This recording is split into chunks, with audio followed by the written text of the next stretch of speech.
헬라 제국과 제싹나라, 헬라 제국의 분열부터 다루는데, 그리고 마지막에는 세상 종말에 우리 주님이 재림하실 때 일어날 일까지 얘기하고 있습니다. 그래서 제목은 헬라 제국과 제싹나라라고 그렇게 되어 있습니다만은 헬라 제국 가운데서도 알렉산더 대왕이 죽고 나서 4개의 나라로 분열됐는데 그 가운데서 2개의 나라만 취급하고 있습니다. 그래서 아까도 말씀드렸지만 이집트를 중심으로 한 프톨레마이오스 왕조, 톨레미 왕조라 하기도 하고 프톨레미 왕조라 하고 이렇게 이름을 여러 가지로 말하는 것은 그리스말, 헬라 제국이고 헬라 말로는 프톨레마이오스가 맞는데 이걸 영어식으로 표현하기도 하고 그렇게 하면서 프톨레미 하다가 또 앞에 피업을 떼버리고 톨레미라고 그렇게 말하기도 하고 그 다음에 또 다른 북방왕조는 셀레우코스입니다. 헬라어로는 셀레우코스. 또 왕들 가운데는 셀레우코스 1세도 있지만 또 안티오코스 1세, 2세, 안티오코스라는 이런 것도 다 헬라식 이름입니다.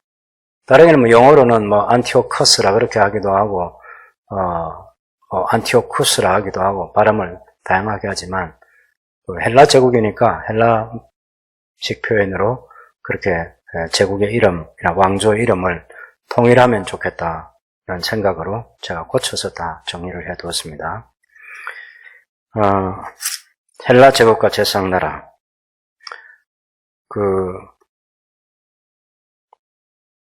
한번 PPT를 보면서 PPT가 한 100장 정도 되니까 제가 빨리빨리 가겠습니다. 그러면 제가 성경 본문을 다 보면서 여러분과 같이 나누게 될 테니까 내용물은 제가 정리를 해서 김호식 목사님이 넘겨주었고 또 김 목사님이 PPT로 만들었습니다. 이거 자료 정리만 하는데 이틀 걸렸습니다. 많은 시간 쏟아서 여러분에게 하나라도 더 바른 지식을 제공하려고 그리고 이렇게 한번 보는 것하고 그냥 안 보고 다니엘 11장이 뭐다라고 그렇게 말하고 지나가는 것하고는 너무 차이가 있고 그래서 제가 목사의 양심상 여러분에게 이건 제대로 그 한 절 한 절이 뭘 말하는지 한번 이야기해 줄 필요가 있다. 그런 생각으로 해준 것이고. 자, 여러분 거기 유인물 한 장을 받았는데 거기 보면 왼쪽 편은 애굽의 프톨레마이오스 왕조라고 이렇게 되어 있죠. 주전 322년부터 285년까지 프톨레마이오스 1세 소테르라는 사람이 이집트를 중심으로 한 헬라 제국을 다스렸습니다. 두 번째 왕은 프톨레마이오스 2세입니다. 프톨레마이오스 2세 필라텔포스 285년에서 246년까지 본문에 나중에 나올 때 연결시켜서 말씀드리겠습니다. 세 번째 왕은 프톨레마이오스 3세입니다. 이것도 거기 다니엘서 11장 7절에서 9절에 나오는 왕이고요. 네 번째는 프톨레마이오스 4세 필로파토르인데 이것은 11장 10절에서 12절에 나오는 왕입니다. 그 다음 다섯 번째는 프톨레마이오스 5세는 이 11장 14절에서 17절에 나오는 그런 왕이고요.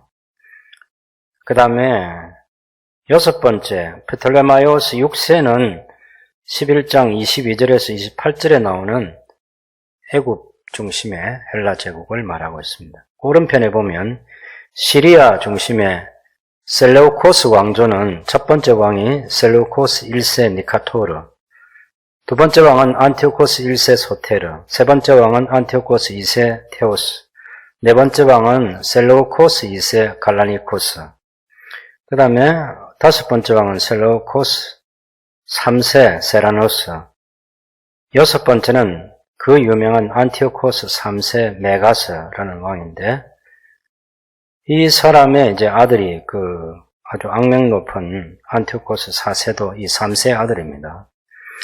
이 사람 안티오코스 3세 메가스 왕 때 중요한 것은 주전 223년에서 187년의 그 사이에 들어있는 연도가 198년입니다. 이 198년에 이스라엘의 영화로운 땅을 셀레우코스 왕조의 소유로 삼았어요. 그 말은 198년 이전까지는 이집트가 지금 이스라엘 땅을 관리를 했고 198년부터는 시리아의 이 셀레우코스 왕조가 이스라엘 땅을, 팔레스타인이라고 하죠. 그 땅을 지배를 한 굉장히 중요한 해가 주전 198년이고 그 대업을 이룬 사람이 누구냐면 안티오코스 3세 메가스라는 이 왕입니다. 그래서 이 헬라 제국과 헬라 제국인데 두 왕조, 이집트 중심의 이런 프톨레마이오스 왕조하고 시리아 중심의 셀레우코스 왕조, 이 두 왕조만 다루는 것은 약속의 땅, 언약의 백성들이 살고 있는 이스라엘을 이 두 왕국이 지배를 했기 때문에 그래요.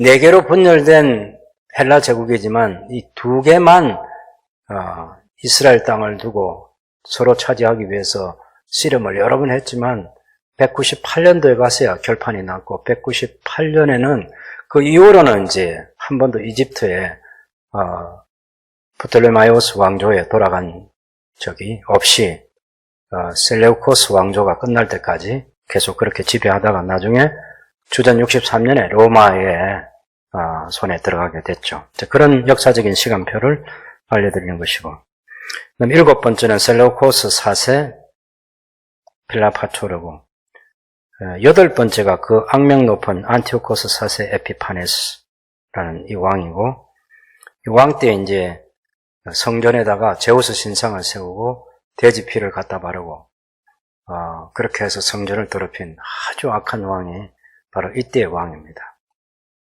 이때 이제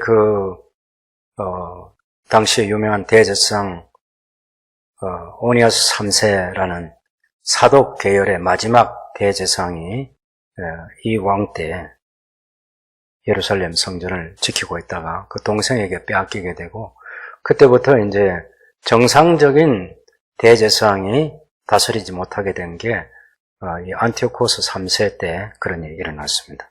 4세 때. 그 다음에 9번째는 안티오코스 5세, 그 다음에 10번째는 데메트리우스 1세 소테르라는 사람이 다스렸다. 이렇게 기본적으로 알고 지내면 좋겠습니다. 자, 그러면 여러분 PPT를 보면서 한번 자세히 좀 보겠습니다. 우선 성경 본문하고 한번 보시죠. 헬라 제국 건설과 분열이 어떻게 일어났는지 1절부터 4절까지 그것을 보여주는 거예요. 그리고 그 뒤에는 5절부터는 남방의 왕들하고 북방의 왕들이 서로 어떻게 싸우고 있는지, 그런 것들을 통해서 어떤 역사적인 변화가 있는지 그런 것들을 보는 것입니다. 이거 여러분 제가 오늘 끝나고 나면 밴드에 올려서 여러분 PPT도 보고 또 한글로 된 문서도 볼 수 있도록 그렇게 해놓겠습니다. 한글 문서는 이미 올려놨는데 PPT도 다 올려드리겠습니다. 그냥 기록 안 해도 쳐다보기만 했으면 나중에 확인하면 되니까 잘 보시면 되겠습니다. 아마 성경에는 필요하면 좀 그렇게 표시를 해둬서 이게 누구 말한다 그렇게 해주면 좋겠죠. 1절에 보면 내가 또 메대 사람 다리오 원년에 일어나, 이건 주전 539년을 말하죠. 그를 도와서 그를 강하게 한 일이 있으니라. 누구 도왔냐면은 21절에 나오는 10장 21절에 나오는 언약 백성들의 군주인 천사 미가엘을 도와주었다. 그렇게 말하는 거예요. 그래서 우리가 10장을 보면서도 우리가 바사 왕국의 군주가 있고 이스라엘 왕국의 군주, 천사죠, 천사. 물론 선한 천사와 바사 왕의 군주는 악한 천사겠죠. 그렇게 해서 이렇게 영적 전쟁이 일어나고 땅 위에서는 우리 눈에 확인할 수 있는 그런 일들이 일어난다는 사실을 이미 확인한 바가 있습니다.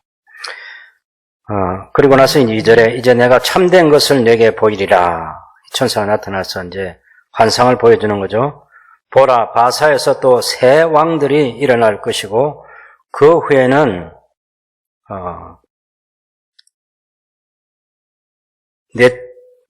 그 후에 넷째는 그들보다 심히 부유할 것이고 그가 부유함으로 강하여 진 후에는 모든 사람을 충동하여 헬라 왕국을 칠 것이며, 이게 고레스 왕 이후에 세 왕이 있죠. 예, 고레스 왕 제3년에 주어진 말씀인데,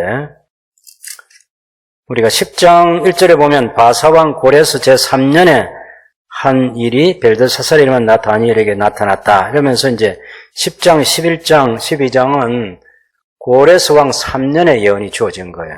그래서 주전 539년부터 쭉 연도 계산을 해보면 나오겠죠. 그래서 이 고레스 왕 다음에 누가 왕이 되느냐? 캄비세스가 왕이 되고, 그 다음에 이제 캄비세스, 고레스, 캄비세스, 또 스메르디스, 실제는 이 스메르디스는 가짜 스메르디스입니다. 그 다음에 다리오 왕이라고 하는 이 세 사람이 고레스 왕 이후에 세 왕이 있었고, 그 후에 넷째는 그들보다 심히 부유할 것이고 그 부유함으로 강하여진 후에는 모든 사람을 충동하여 헬라 왕국을 칠 것이다. 네 번째 왕이 누구냐 하면은, 이거는 바로 아수에로 왕입니다. 아수에로 왕. 다리오 1세, 예루살렘 성전을 재건하게 했던 다리오 1세 아들이 바로 요 네 번째 왕이라고 하는 아하수에로 왕입니다. 에스더의 남편이었던 아하수에로 왕인데, 이 아하수에로 왕이 자기 아버지 다리오 왕 때 이 헬라, 그리스를 침공해가지고 마라톤 전투에서 패배한 거 여러분 아시죠? 그래서 아들 되는 아하수에로가 자기 아버지의 소원을 풀어주기 위해서 이 헬라 왕국을 공격하게 됐습니다. 어마어마한 배를 동원하고 또 육지의 병력을 동원해서 그렇게 해서 전쟁을 하게 됐는데, 이 왕의, 아수에로 왕의 부요함이라고 하는 것은 여러분이 아는 대로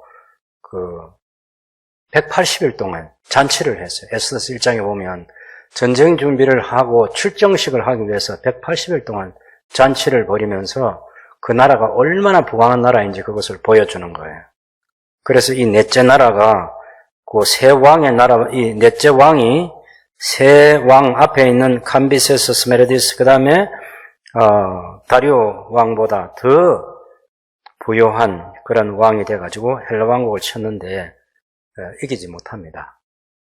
살라미스 해전에서 패배하게 돼가지고 이 아수에로 왕 때에 기울어지기 시작해요.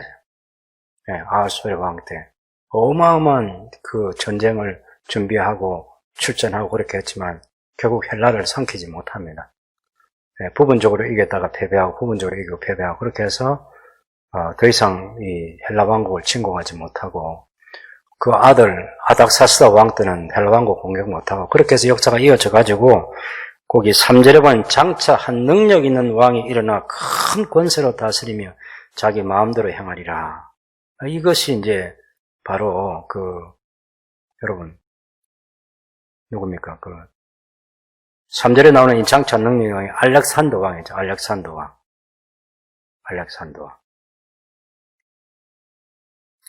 이 알렉산더 왕이 일어나서 10년 동안에 세계를 제패해버려요. 그냥 페르시아 제국 200년을 끝내버립니다. 이 알렉산더가. 20대 청년이 20대 청년.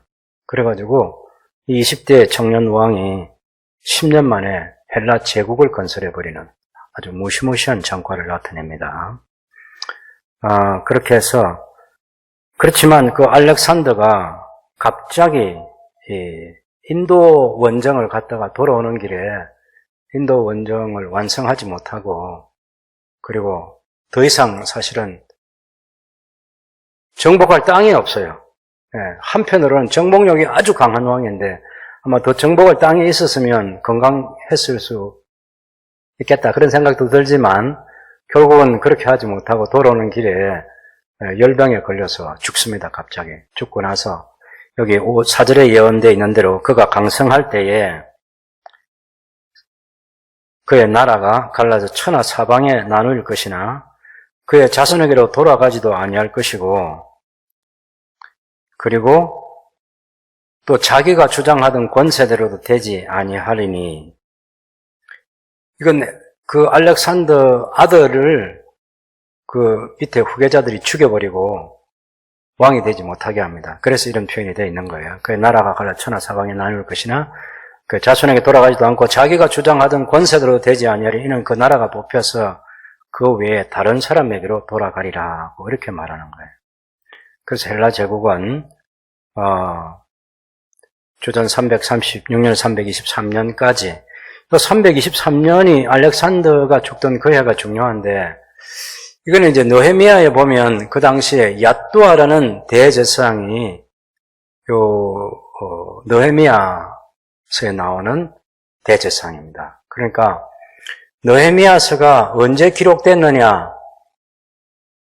그것을 생각해 보면 주전 323년 얏두아라는 대제사장이 살아있을 때까지, 그때 빨라야 그때 기록됐다. 그걸 아시겠죠? 그러니까 이 느헤미야서 같은 이런 역사서가 주어진 것은 그 후세 사람들이 자기 시대의 신앙생활을 잘 해야 되겠는데, 그 선조들 시대에 있었던 느헤미야서를 읽으면서 이런 박해와 어려운 가운데서도 우리가 성벽 재건을 완성했고 제사장나라를 회복했다는 것을 알려주면서 그 시대를 사는 사람들이 제사장나라를 위해서 헌신하도록 하기 위해서 그런 느헤미야서가 기록됐다는 사실을 우리가 알면 됩니다.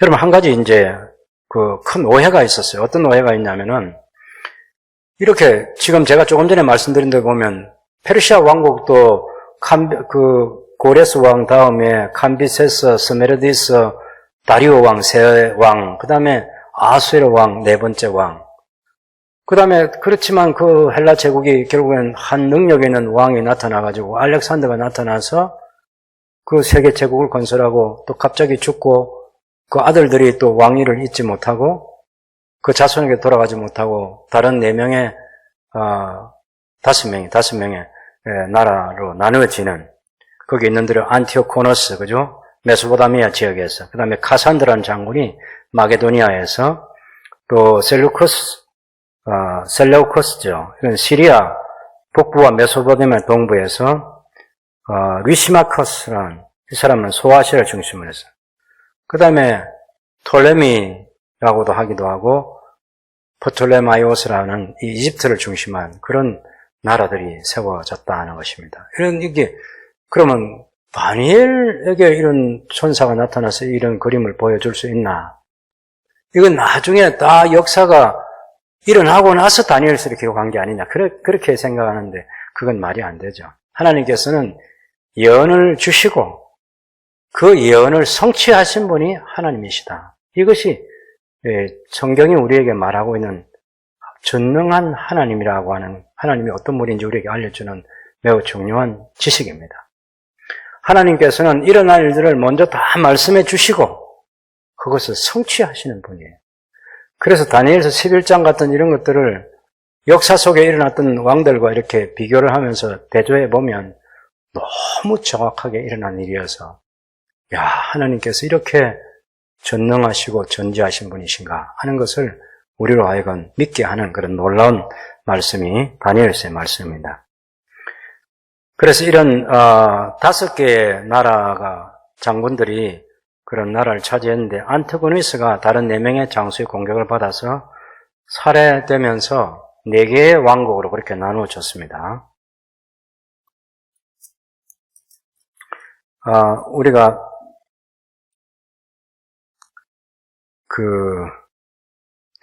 다니엘서 11장 그리고 5절에서 35절까지를 보면요, 물론 이 헬라 왕국이 등장했던 그때로부터 보면 주전 323년, 아까 여러분이 받으신 팜플렛 그 유인물에 보면 322년, 323년 이렇게 말하는데, 그때부터 마지막 연대가 164년이에요. 164년. 마카비 혁명이 일어났던 그런 역사적인 시간들을 아마 여러분이 기억하실 텐데, 그때까지 있었던 역사를 이 다니엘서의 내용이 얘기하고 있는 거예요. 그래서 첫 번째는 두 왕조, 이집트를 중심으로 한 프톨레마이오스 왕조하고 시리아를 중심으로 한 셀레우코스 왕조가 이 두 나라의 왕들이 어떻게 서로 관계를 가졌는가 하는 그 시기에 대해서 얘기하고 있는 부분을 5절부터 살펴보겠습니다. 5절에 보면 남방의 왕들은 강할 것이나, 이 말은 그 첫 번째 왕인 프톨레마이오스 1세 소테라는 이 사람입니다. 이 사람은 강할 것이나 그 군주들 중 하나는 그보다 강하여 권세를 떨치리니 그의 권세가 심히 클 것이고 몇 해 후에 그들이 서로 단합하리니 곧 남방왕의 딸이 북방왕에게 가서 화친하리라. 이제 이 내용이 뭐냐면, 처음에 남방왕의 이 프톨레마이오스 1세가 이집트를 중심으로 하는 헬라 왕이 되죠. 헬라 제국 왕이 되는데, 그 군주들 중에 하나가 그보다 강하다. 이 말은 이 프톨레마이오스 왕의 부하로 있던 사람이 더 큰 헬라 제국을 건설해요. 그것이 셀레우코스 왕입니다. 셀레우코스 1세라는 사람. 부하로 있다가 독립해가지고 이집트를 포기하고 시리아를 중심으로 하고, 나중에는 시리아, 우리가 지금 아람이라는 나라 있잖아요. 아람, 시리아. 거기서부터 더 동쪽으로 가서 뭐 옛날 바벨론, 아수르 바벨론이라고 하는 그런 메대 그 지역까지 전부 다 확장해가지고 큰 나라를 이룬 왕이 바로 그 셀레우코스 1세였습니다.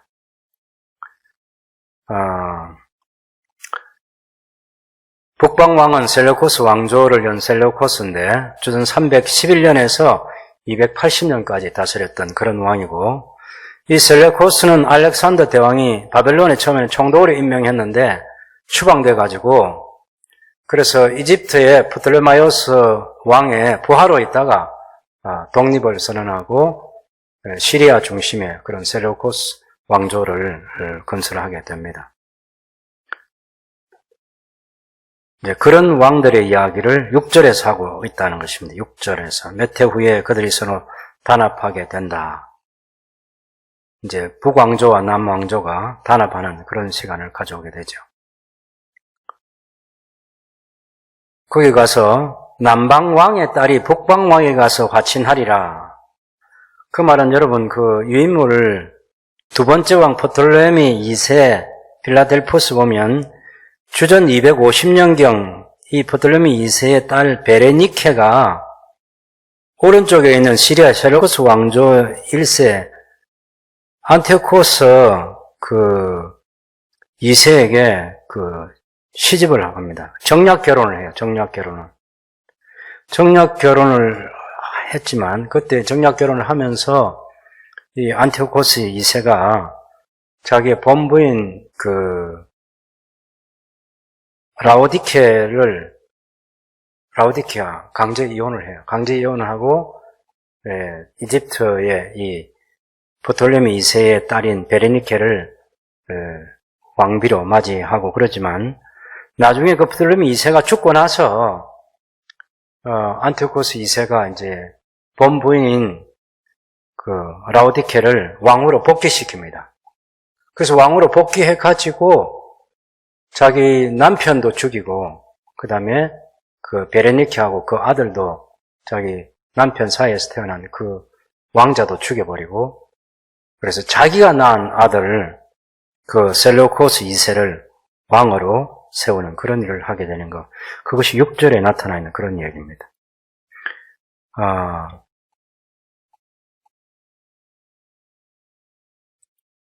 그 다음에 7절을 보면, 그러나 그 공주의 그 6절 중간에 보면 그 공주의 힘이 쇠하고, 그 공주라는 것은 베레니케라는 공주입니다. 그 힘이 쇠하고 그 왕은 서지도 못하며 권세가 없어질 뿐 아니라 그 공주와 그를 데리고 온 자와 그를 낳은 자와 그때에 도와주던 자가 다 버림을 당하고 죽임당합니다. 그래서 안티오코스 2세도 죽여버리고 또 베레니케도 죽이고 그의 아들도 죽이고 다, 그래서 자기 아들을 왕으로 세워요.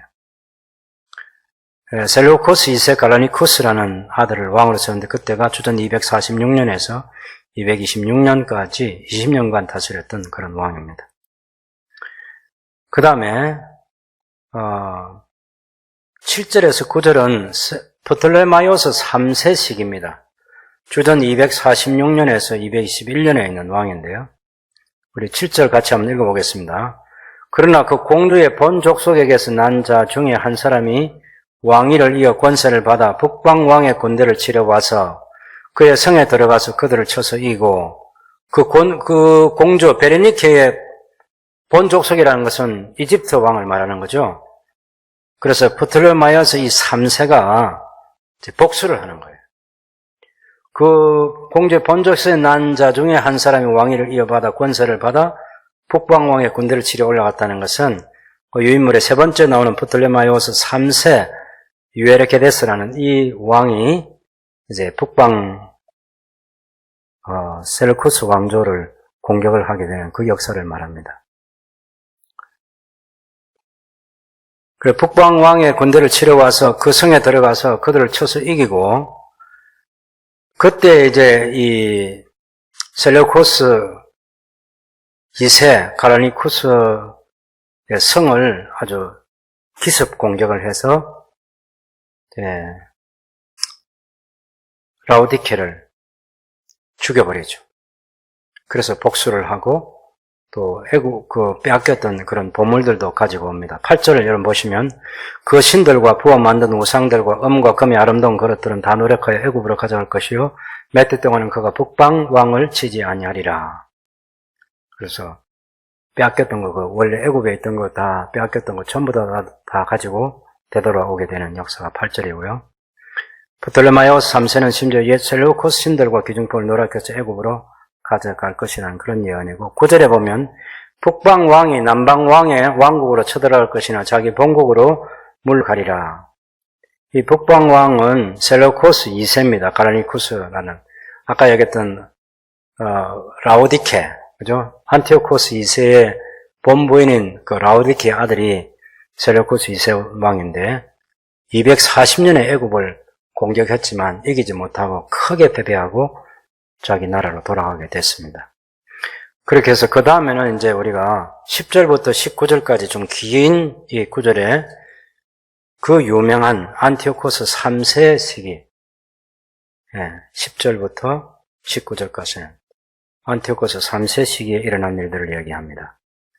10절을 보시면 그러나 그의 아들들이 전쟁을 준비하고 심히 많은 군대를 모아서 물이 넘친같이 나올 것이며 그가 와서 남방왕의 견고한 성까지 칠 것이고 이 안티오코스 3세가 어마어마한 군사력을 모아가지고 이집트를 프톨레마이오스 왕국을 공격하는 거죠.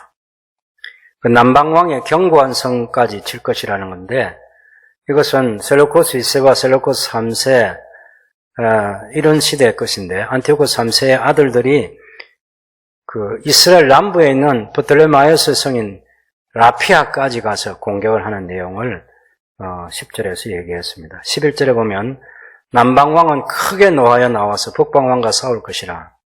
그렇지만 북방왕이 큰 무리를 일으킬 것이나 그 무리는 그의 손에 넘겨준 바 되리라 하고 그래서 남방왕 프톨레마이오스 4세가 북방왕 안티오코스 3세가 이끄는 그 셀루코스 왕조의 군대와 싸워서 남방왕이 처음에는 이깁니다.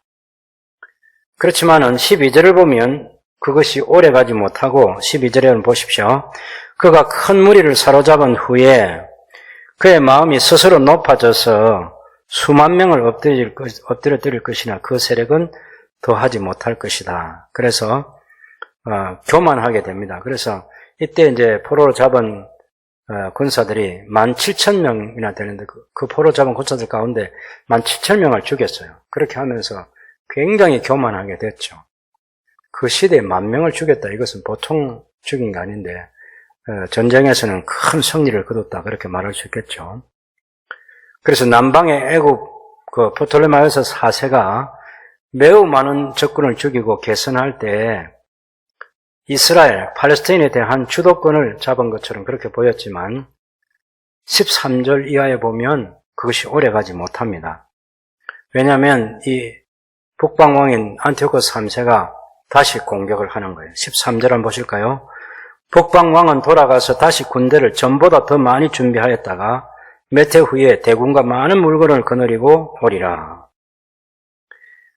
그래서 14절에 보면 그때 여러 사람이 일어나서 남방왕을 칠 것이고 내 백성 중에서도 포악한 자가 스스로 높아져서 환상을 이루려 할 것이나 그들이 도리어 걸려 넘어지리라.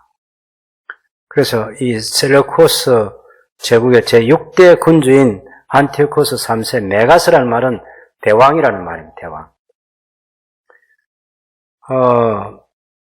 이 사람이 이제 셀레우코스 제국의 최대 군주예요. 이때가 힘으로 하면 제일 강할 때입니다. 사실은 안티오코스 우리는 지금 중심에서 이제 교회 그 당시 구약교회를 핍박한 세력은 그 안티오코스 4세인데 그 아버지인 안티오코스 3세 때가 군사력으로는 가장 강대한 헬라 제국 셀레우코스 왕조를 세웠던 왕이 바로 이 안티오코스 3세 때입니다. 그렇지만 이 안티오코스 3세 때 전쟁을 계속 수행하고 이런 이집트에 있는 그 프톨레마이오스 왕조와도 싸우고 나중에는 로마하고도 싸웁니다. 로마가 이때 개입합니다. 여러분 그 전에 로마가 조그마한 나라인데 서서히 힘을 키워가지고 로마가 이 두 헬라 제국의 이 큰 제국이 충돌하면서 점점 힘이 적어질 거 아니에요. 그 틈새를 끼어들고 이제 그 로마가 서서히 힘을 길러가면서 때로는 애굽에 내려오지 못하게 하거나 또 이 로마가 동쪽으로 셀레우코스 왕조가 더 진격하지 못하도록 막아주고 하는 이런 일들을 하면서 서서히 개입하는데 이 안티오코스 3세 이 메가스 이 왕 때에 로마하고 전쟁을 해가지고 패배하게 돼. 그렇게 해서 어마어마한 전비를 물어주게 됩니다. 해마다 금 1,000달러, 은 1,000달란트세요. 전쟁 배상금을 내줘야 되고 그런 것들을 이제 마련하기 위해서 신전을 약탈하다가 이 메가스 왕이 백성들에게 맞아 죽습니다. 그만큼 위험한 일을 한 사람이 바로 이 메가스 왕이고 가장 큰 영토를 넓히기도 하고 그랬지만 그 힘자랑하다가 로마와 싸워서 패배해가지고 물론 헬라 제국을 여전히 거느리고 있어요. 거느리고 있지만 헬라 제국을 거느리고 있으면서 전쟁 배상금을 물어줘야 돼요. 그 어마어마한 전쟁 배상금을 물어주지 못해가지고 계속 왕조의 힘이 쇠약해지는 그런 역사가 반복됐습니다. 14절에 그때 여러 사람이 일어나서 남방왕을 칠 것이고 내 백성 중에서 포악한 자가 일어나서 스스로 높아서 환상을 이룰 것이나 그들이 도리에 걸려 넘어지리라. 그래서 남방왕 포트레스 그 5세 때 이 셀루쿠스 왕조가 침공을 했는데 동맹국 마게도니아의 필립 5세가 프톨레마이오스 왕국의 반란 분자들을 동원해가지고 이 프톨레마이오스 왕국을 협공을 벌입니다. 그렇게 해서 매우 위태로운 그런 시간을 맞이하게 되죠. 그래서 이 셀루쿠스 왕조의 안티오코스 3세가 대군을 거느리 동원해가지고 이 프톨레마이오스 왕국을 공격하게 되는 그런 일을 했습니다. 14절 하반절에 보면 이때 틈을 타서 유대민족이 독립을 시도하는 그런 일을 했습니다. 14절 하반절에 보면 네 백성 중에서도 포악한 자가 스스로 높아져서 환상을 이루려 할 것이니 그들이 도리어 걸려 넘어지리라. 이 유대인들 가운데도 강경파들이 있거든요. 강경파가 이 독립을 하기 위해서 시도하지만 그것이 성공하지 못합니다.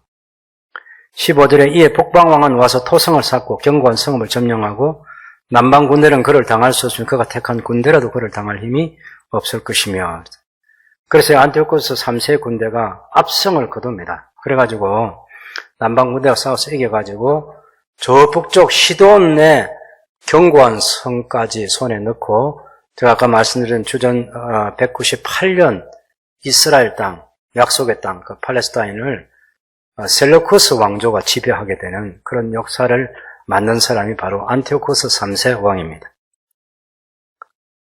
16절 여러분 같이 읽어봅시다. 오직 와서 치는 자가 자기 마음대로 행하리니 그를 당할 사람이 없고 그는 영화로운 땅에 설 것이요 그의 손에는 멸망이 있으리라. 예, 바로 영화로운 땅, 이스라엘 땅이죠. 거기에 서서 주전 198년입니다. 그래서 북쪽 시리아 중심의 셀레우코스 왕조의 왕국에 속하게 되는 그런 이스라엘이 됐습니다. 그렇지만 그 안티오코스 3세 손에는 멸망이 있으리라 그렇게 말하고 있습니다. 한 번도 이때 이후로는 애굽의 프톨레마이오스 왕조에게 이 이스라엘 땅이 넘어가지 않았습니다.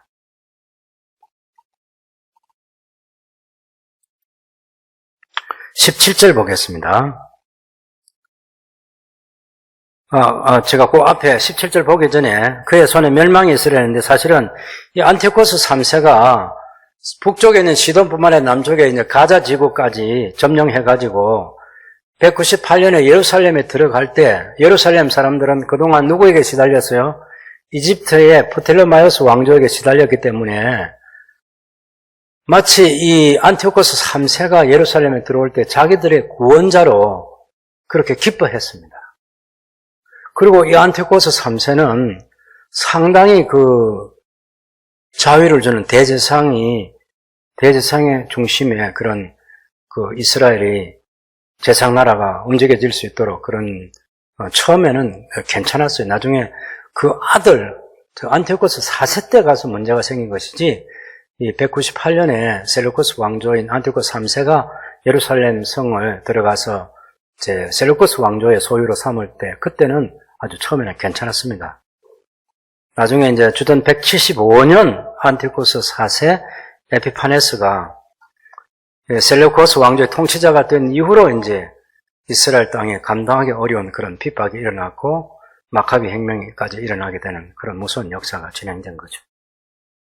17절 보겠습니다. 그가 결심하고 전국의 힘을 다하여 이르렀다. 그와 같이는 또 여자의 딸을 그에게 주어 그의 나라를 망하게 하려 할 것이니 이루지 못하리니 그에게 무익하리라. 이 안티오코스 3세가 자기 딸 클레오파트라 1세입니다. 이 클레오파트라 1세를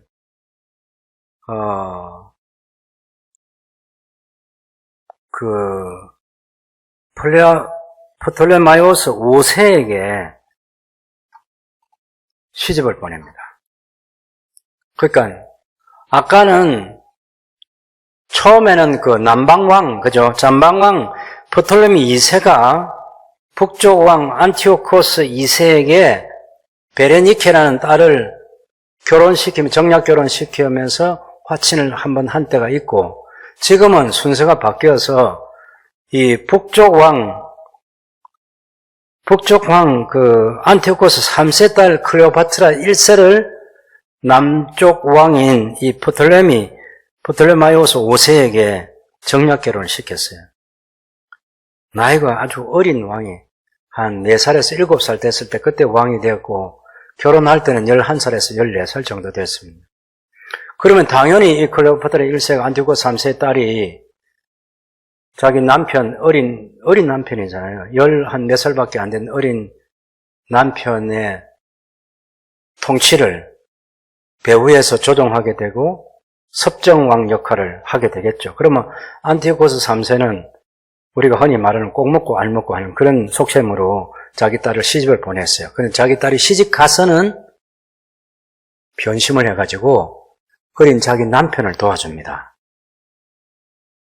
자기 아버지를 도와주는 게 아니라 자기 남편을 도와서 이 이집트 헬라 제국인 이 프톨레마이오스 왕국을 잘 보존하고 그래서 힘을 길러나가고 자기 나라를 지켜나가는 그런 일들을 하는 일이 바로 그때 일어났던 일입니다. 주전 203년에서 주전 181년까지 있었던 프톨레마이오스 5세 이야기입니다.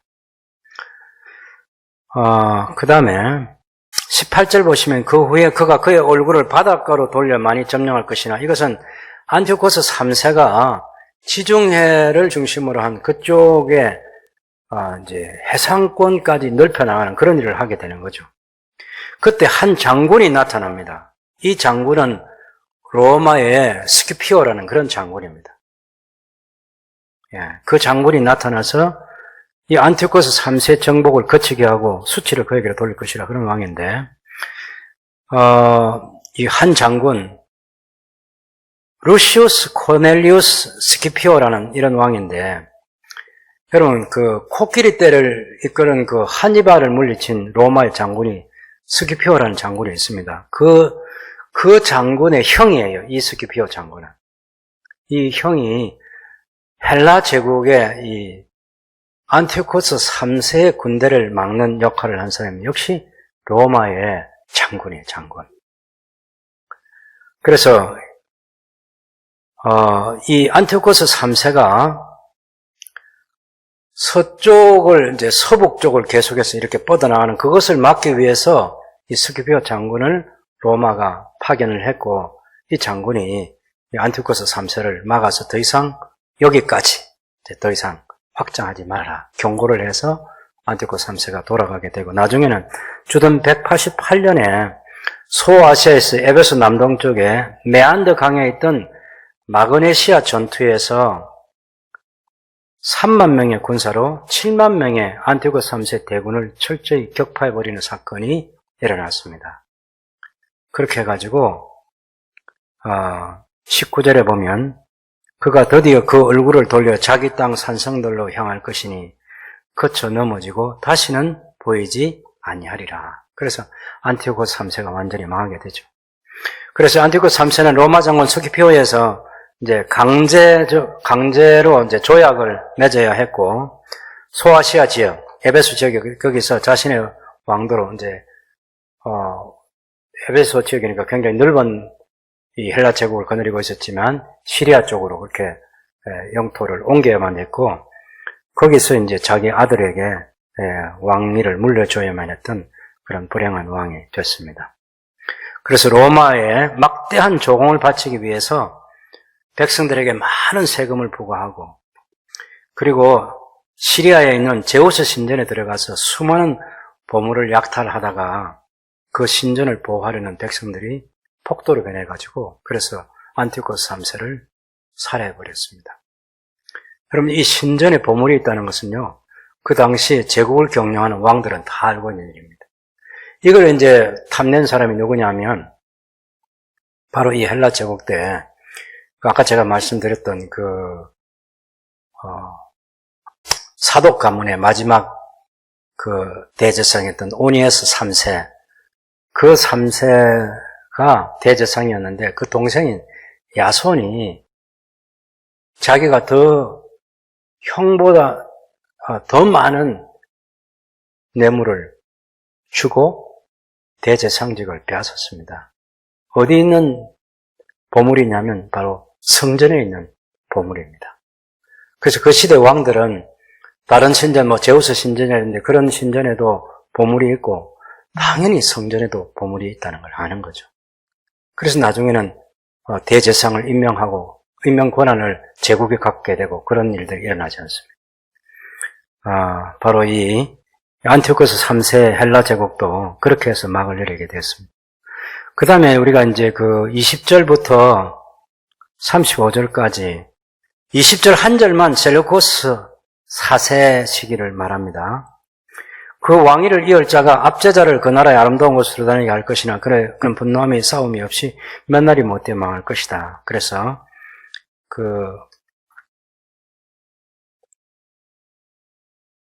이 사람은 일찍 이제 안티오코스 3세 후기자인 셀루코스 4세는 주전 187년에서 175년까지 짧게 통치하다가 죽었습니다. 그래서 12년간 다스렸는데 해마다 로마에 1,000달란트의 금을 조공으로, 아까 제가 은 1,000달란트 했는데 1,000달란트의 금을 조공으로 바쳐야 했습니다. 그러니까 얼마나 많은 금을 매년 모아야 되는지 상상해 보시면 제 명예 못 삽니다. 이게 피를 말리거든요. 만약 그것을 제공하지 않으면 바로 목숨을 내놔야 되기 때문에 수단과 방법을 가리지 않고 금을 모아야 됩니다. 그렇게 해서 로마에 바쳐야 되고, 로마는 이렇게 해서 이제 드디어 제국을 건설하게 되고, 힘을 이제 서서히 길러서 나중에는 이 헬라 제국을 무너뜨리고, 로마 제국을 완전히 건설하게 됩니다. 그 다음에 21절에서 35절이 안티오코스 4세 시기에 일어났던 일입니다. 빨리 좀 보겠습니다.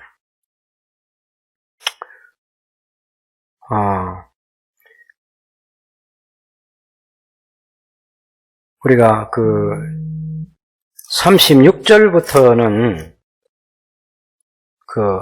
헬라 제국이 아니고 적그리스도 왕, 새로운 왕, 적그리스도의 세계, 나중 가서 다시 설명하겠습니다. 자, 21절에 보시죠. 그의 왕위를 이을 자는 한 비천한 사람이라. 나라의 영광을 그에게 주지 아니할 것이요 그가 평안한 때를 타서 속임수로 그 나라를 얻을 것이며. 그래서 안티오코스 3세가 로마 나라에 패배해가지고 왕자들이 그 로마에 인질로 갑니다. 그때 이 안티오코스 4세도 인질로 가 있다가 나중에는 자기 형이 죽고 그런 과정에서 어린 왕자를 보호해야 된다는 그런 명분을 가지고 속임수를 써서 그 로마를 탈출하게 돼요. 탈출하게 되는데, 그래서 그 왕자를 자기 부하를 시켜가지고 죽이고, 또 그 부하는 왕자를 죽였다는 죄명을 씌워가지고 죽여버리고 자기가 왕이 됩니다. 그러니 안티오코스 4세는 비천한 사람인데 왕이 돼서는 안 될 사람인데 그렇게 나쁜 짓을 해가지고 왕이 된 사람이 바로 안티오코스 4세입니다. 그 에피파네스라는 것은 신의 칭호임이죠. 자기가 신이 나타났다 해가지고 그런 이름을 붙였는데, 그때 사람들은 이제 이 사람을 미치광이라 가지고 이름을 딱 바꿔가지고 에피파네스하고 비슷한 에피마네스라 해가지고 미치광이라고 그렇게 불러줬어요. 넘치는 물 같은 군대가 그에게 넘치고 나면 패할 것이고 동명한 왕도 그렇게 될 것이다. 유대인 대제사장 오니아스 3세를 물러나게 할 수 있었습니다. 그래서 이 오니아스 3세가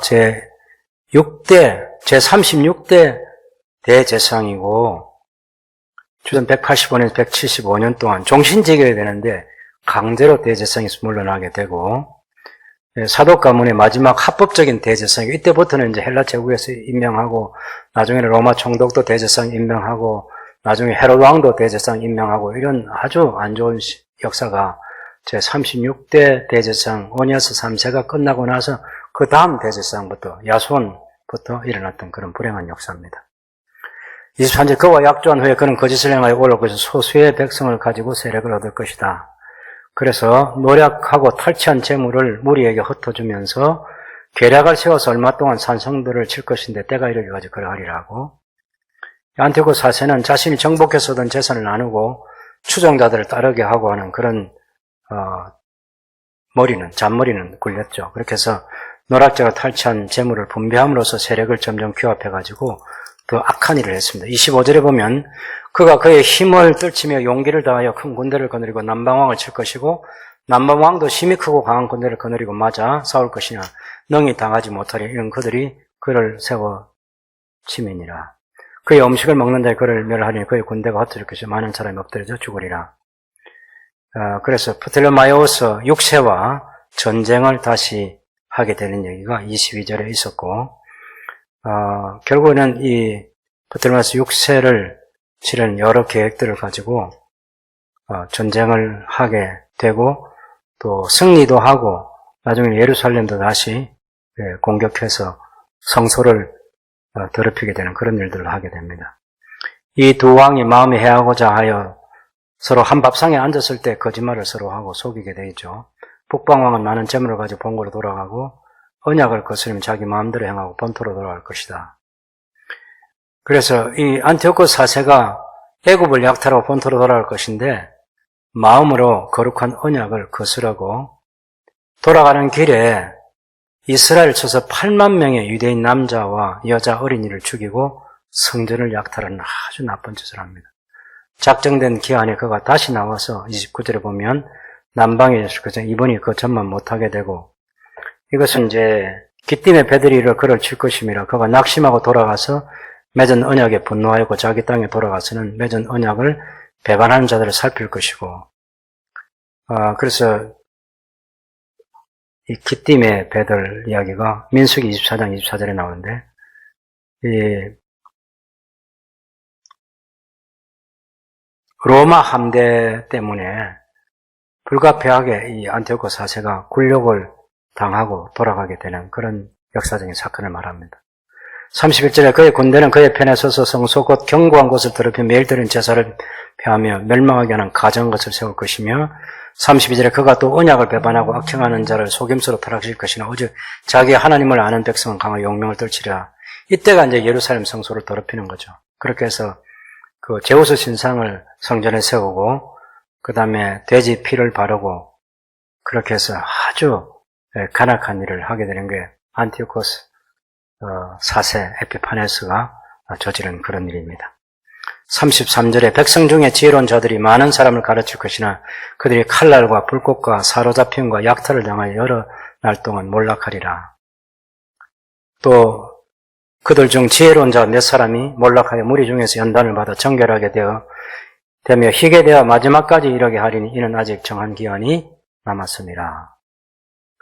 그래서 마카비 혁명이 이때 이제 일어나는 거예요. 안티오코스 4세 때. 아까 그 성전에 돼지 피 바르고 제우스 신상 세우고 할례를 받지 못하게 하고 할례를 행하게 되면 그 할례 받은 아이를 죽이고 말이죠.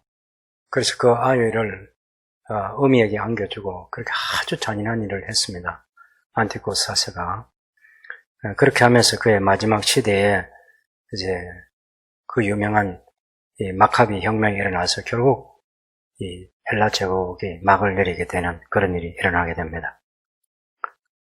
그 다음에 36절부터 45절까지는 이게 이제 남방왕, 북방왕 이런 얘기하니까 헬라 제국이 계속 이어지는 게 아닌가 하는 것 생각이 들겠지만 그 내용을 보면 이것은 안티오코스 4세 왕을 얘기하지 않기 때문에 분명하게 이것은 적그리스도로 그렇게 많은 신학자들이 보고 있습니다. 한번 보시죠, 여러분. 36절에 그 왕은 자기 마음대로 행하며 스스로 높이 모든 신보다 크다 하며 이건 이제 안티오코스 4세가 이렇게 하지 않았어요. 또 비상한 말로 신들의 신을 대적하고 신들을 잘 섬겼습니다. 헬라 신들을 잘 섬겼어요. 형통하기를 분노하시면 그칠 때까지 이는 그가 작정된 일을 반드시 이룰 것입니다. 그래서 이 안티오코스 4세가 자기 마음먹은 대로 다 그렇게 하지 못합니다. 37절에 그가 모든 것보다 스스로 크다 하고 그의 조상들의 신들과 여자들의 흠모하는 것들을 돌아보지 않고 어떤 신도 돌아보지 아니하고 아니 여러 조상들의 신, 헬라의 여러 신들 그 신들을 잘 섬겨요. 안티오코스 4세는. 그래서 여기 말하는 왕은 안티오코스 4세가 아니라는 것입니다. 30절에 그 대신에 강한 신을 공경할 것이고 그 조상들이 알지 못하던 신에게 금은 보석을 들여서 공경하고 39절은 그거는 이방 신을 힘입어서 크게 견고한 산성들을 점령할 것이고 무릇 그를 안다 하는 자에게는 영광을 다 여러 백성을 다스리기도 하며 그에게서 뇌물을 받고 땅을 나눠주기도 할 것이다. 그렇게 해서 이런 여러 가지들을 살펴보면 이것이 실제로 안티오코스 4세에게 이루어지지 않았습니다.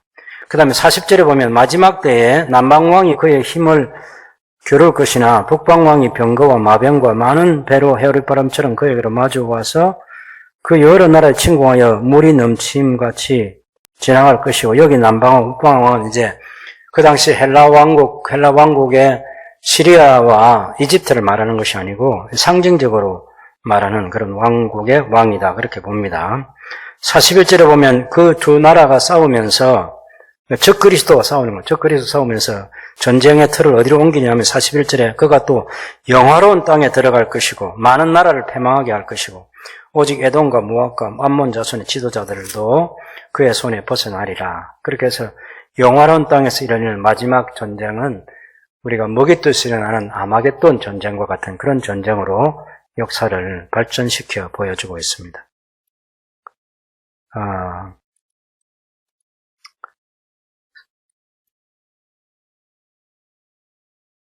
43절에도 보면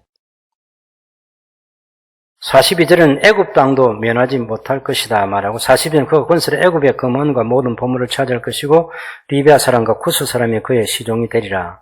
그런데 사실은 안티오코스 4세가 애굽과 쿠스를 정복하지 못하고 페르시아의 타베에서 죽습니다. 그렇기 때문에 이 36절에서 45절에 있는 이 말씀은 안티오코스 4세에게 적용되는 것이 아니라 적 그리스도와 마지막 날에 대한 예언이라 그렇게 학자들이 대부분의 학자들이 그렇게 보는 것에 우리가 동의하는 것이 성경을 바르게 읽으면 좋을 것입니다. 그 다음에 이제 그 12장 1절